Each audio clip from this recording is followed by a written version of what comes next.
there's two ways of looking at design. You can either look at it from a point of view as I'm going to do something superficial, and maybe this season it should be stripes rather than spots.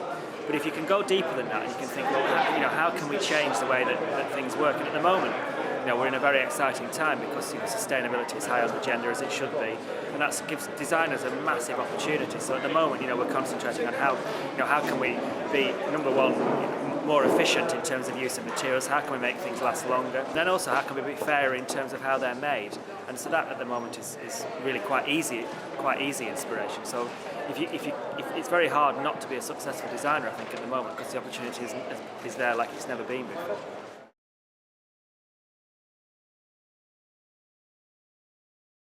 People always ask, where do you get your inspiration from? Well, I think it's from being alive, and as a designer, you're always looking around and trying to. You're looking for things that you think you can improve on. Some things you can't, and some things you can. And I think the creative mind, it just feels like that. You could be going along a street, you see an opportunity to change something. It could be a cycle route, it could be the actual car itself, it could be the house on the side of the road, it could be the way somebody's dressed, and that's just the way your mind works.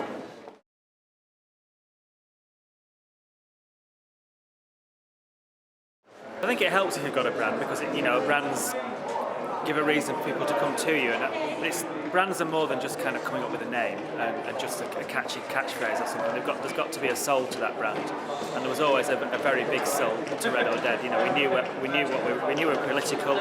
People knew we were political. They also knew what we stood for in terms of being the first affordable designer brand, and so yes, it was a brand, but it was a brand that meant something to a lot of people.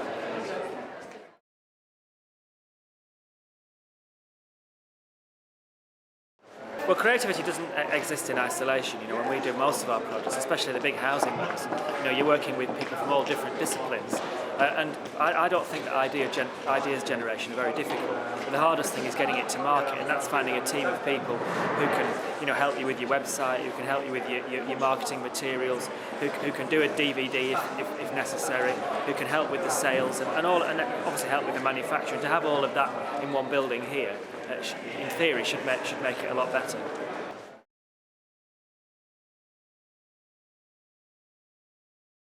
Well, I think that if I had to give 3 tips, one is be a decent person, because there are a lot of good designers out there, and there aren't loads of them who are decent people. And decent people get on. You need a lot of friends in this industry to get on. You need a lot of people who are willing to invest in you, not just money-wise, but in their time and their effort and just get behind you. And that's everything from bank managers to the people who are going to retailers to manufacturers. You need those friendships. But secondly, it's hard work. The easy bit is coming up with ideas. The hard bit is getting it to market. And then a third tip is, I suppose, just enjoy it and take the knocks. There's loads of knocks, and you've just got to take the knock and get straight back up again. We've had loads of knocks, but you just get used to it. You just got to get tough to it.